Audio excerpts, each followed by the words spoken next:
Chris Rashley, we're both members of Stokes Bay Sailing Club, which is where you do a hell of a lot of training in the International Moth, and you're just coming up to the World Championships in Japan. Tell us, what are the hopes and dreams for Japan a month or so from now?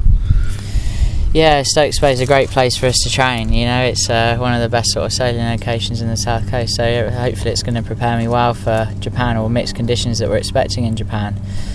I guess going into the Worlds I've got to be looking at a podium. I'd like to go there and win, but I think a podium would be a great result for me at the Worlds. And the fleet is going to be strong as usual. There's going to be a couple of the big names missing. I don't think Pete's going to do it. I'm not sure. Pete Burling, is it? Pete Burling, yeah. I don't know if Pete's going to do it. I'm not sure about Nathan. There was rumour that he might come and do the event, but I think in the build up to the games it's probably a bit unlikely. But yeah, for me, being on the podium would be great, and it's just really awesome to race the boat, so go there and try and race at my best. So give us a rundown of how long you've been in the class and what your biggest successes so far. I mean, you've pretty much ruled the European Championships, right? Yeah, this is my 5th season. I mean, people think I've been doing it longer than maybe I have. I watched the World Championships in Lake Macquarie in Australia, and I had to get a boat from there, and that was in 2011. So I've been, late 2010. So I've been doing it for about 5 years now or so. When was the first championship victory?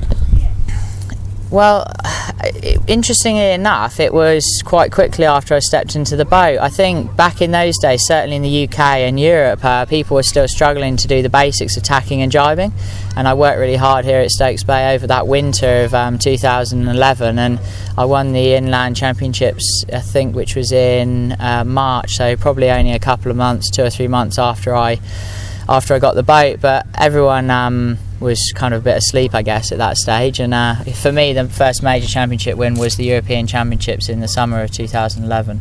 Okay, and it's been pretty consistent success since then, but tell us about the World Championships. You had a pretty good one in Sorrento near Melbourne in Australia, but you had some problems there as well. Tell us about the build up to that. Yeah, I went to Sorrento with hopes of finishing in the top 5 was my goal before I went to the event. I mean, I looked through at the entry and kind of decided that if I could get a top 5, that would be great. I mean, kind of look at it a little bit differently now. If I'm at the top of my game, I'd say regardless who's there, I'm going to be up there. So, but at that stage, I just thought that would be a great result. Anyway, I turned up to the regatta, did some training, was going quite well, and had quite a big crash. As you can in training, and ended up injuring my back, which put me in hospital for almost a couple of weeks. So I actually did very little training before the regatta, and I think I was probably the only person there at the event getting stronger every day rather than getting more tired every day. For me, it was just about every day was a bit more recovery for the injury. So despite sailing on it, actually it improved, and had my best day the last day of the regatta. What did you do on the last day? I think I had a 1 and a 3, which was the best day on the water, and it was quite windy and wavy, and I'm good in those conditions, and I feel comfortable sailing the boat in those conditions. Having a lot of practice down here at Stokes Bay, and the sort of wind against tide really helps me when it gets quite full on at the big events. Yeah. That's one of the good things about Stokes Bay. There's no escaping it, is there? There's no retreating to Portland Harbour if you're in Weymouth or anything like that. You get out there and you have to master it. And Jason Belbin, also from Stokes Bay, he's had his level of success in the Moth. Must be partly due to the fact that you sail in pretty tough conditions here. Yeah, I mean, Jason's been a veteran. He's sailing from the sort of mid-80s, and he truthfully he's the one that I owe a lot to. He's helped me and taught me how to sail and trained me for the last 5 years, and he brought me up to the standard, and now I think I'm probably pushing him as well, so it's kind of been good all round. But as you say, when you launch here and it's an onshore breeze, you're straight into it. There's no escaping it, and you've got to deal with it. And for me, I think it really helps at the big events on the big days.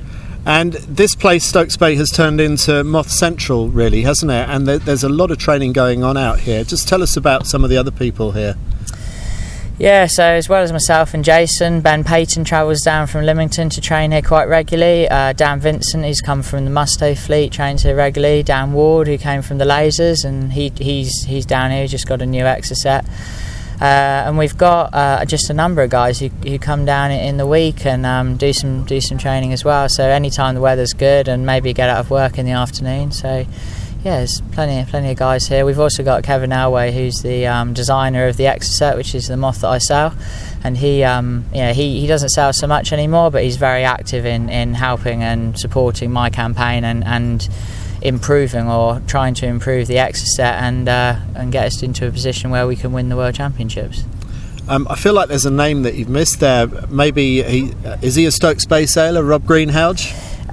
Yeah, I wouldn't necessarily say he's a Stokes Bay sailor. He lives in Hamble, does a lot of sailing down that way. I think he's a member of the Royal Southern. He's also a member here at Stokes. I wouldn't say he does a lot of his training here. He probably, on average, does less than half a day a week here throughout the year. But he certainly sails here a bit. And Rob for sure is the man to beat at the moment.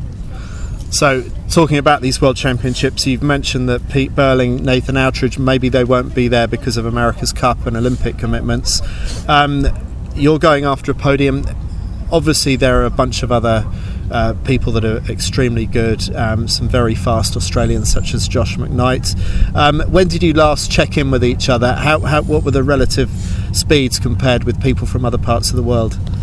It's always so hard to tell. Everyone goes away, works on their equipment, and you just hear all these stories about how fast everyone's gotten from both sides of the world. And ultimately, the speed gains in the Moth now are very marginal, and they're generally down to, handling of the boat and pushing the boat a little bit harder, improving the control systems a bit more, and things like that. So I think all that sort of stuff's a bit hyped up. But for sure, Josh is one of the fastest moth sailors in the world. On his day, he's probably the fastest moth sailor in the world. And I'd imagine that he'll be up there at the Worlds. Okay. Now, Kevin Elway will get cross with me when I mention this, but the Mach 2 has won the last 7 World Championships, I believe. Why are you sailing an Exocet? Yeah, good question. For me, when I started sailing the Moth, it was not necessarily about going and winning. It was about the experience of learning in a foiling boat, learning to foil, learning to race on foils. But probably more importantly, it was about working with someone who was able to teach me and help me and developing the boat and the equipment. And so in the early days, it was not a sensible decision probably in terms of ultimate performance. I think I suffered a little bit at the Garda Worlds in 2012. I was definitely off the pace at that regatta. But working with Kevin over the last 3 or 4 years has been invaluable in terms of my own personal development, and I wouldn't change that for anything. I personally think we're in a position now whereby we've got an equally competitive boat, and as sailors we need to, sail better to win. And there have been examples like Rob Greenhalgh, who at one point he bought a new Mach 2, he bought a new Exocet, he tried both of them and he stuck with the Exocet, so it's clearly not a slow piece of kit. Not at all. I mean, Rob made that decision, I think, based upon how he went from out of the box. I would say that the Exocet, when the first day you sail it, is pretty much, you're kind of at its potential. And the Mach 2, the guys at the top just seem to be able to work on the boat and just get that little bit extra out of it. So I think initially when he made that decision, it was just based upon what felt the easiest and the nicest straight out of the box. And the Exocet is brilliant at just being great straight away. And in terms of the very top end sailors, Josh McKnight, I assume, is still in a Mach 2. You and Rob are going to be in Exocets. What are the pros and cons in different conditions and off the start line, and anything else that comes to mind on a racetrack? Well, I think in super flat water and in breeze, the Mach 2 is probably a slightly more aerodynamic package. The hull is slightly slimmer. I think the foils are optimised for sort of more high-speed sailing, having a smaller span. So I think that is possibly a small advantage in those conditions. I think that also the Mach 2, they've developed a high lift foil, and they're foiling very, very early in very marginal conditions. So there's probably two potential conditions that they've maybe got a slight advantage on us. But the problem is with that high lift foil is that when it gets to 10 or 12 knots, they're suddenly quite slow compared to us. So I guess we've got a much more all-round package. I mean, we're quite good from light winds to very full-on conditions when they certainly struggle. And what have you seen in terms of forecast and expectations of conditions in Japan? I watched all of the videos and the racing from the Nationals in 2015. They had the Japanese Moth Nationals there, and to me it looked like a reasonable mixed bag of conditions, anything offshore gusty and shifty to onshore and big waves. So for me, having spoken to the locals out there, it's a venue of breeze. We saw it's good breeze most of the days in that time of year. But for me, it's just about being being competitive in all-round conditions, because I've spent far too long trying to analyse regattas like Hawaii Worlds, where we were told it's going to be windy, and actually we had that 1 week in probably a year where we had barely a gust over 10 knots. So for me, I'm just interested in making sure that I've got an all-round package. I've got enough equipment to service me throughout the regatta in all conditions.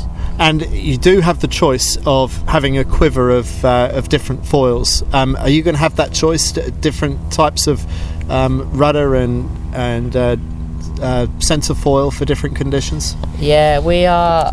I mean, the class is not limited to mast, sail, foil choice. The only rule which they've put in place recently is that you cannot change your foils on the water, which I actually think is a good decision, because it's promoting people to have coach boats at the regatta and offering quite a large advantage to people who can afford to have that. So I think it's a good thing that they're not allowing us to do that anymore.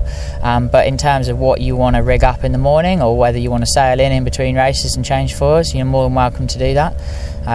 For me, I'll be taking 3 main foil combinations and 2 rudders, and I'll be taking a fixed tip main foil similar to the one that Pete Burling used at last year's Worlds, which I use in the sort of flatter water and lighter winds, a standard main foil which I'll use if it's more choppier or challenging but still lightish wind conditions, and just a standard small foil with lots of control and trying to keep the area down for maximum speed.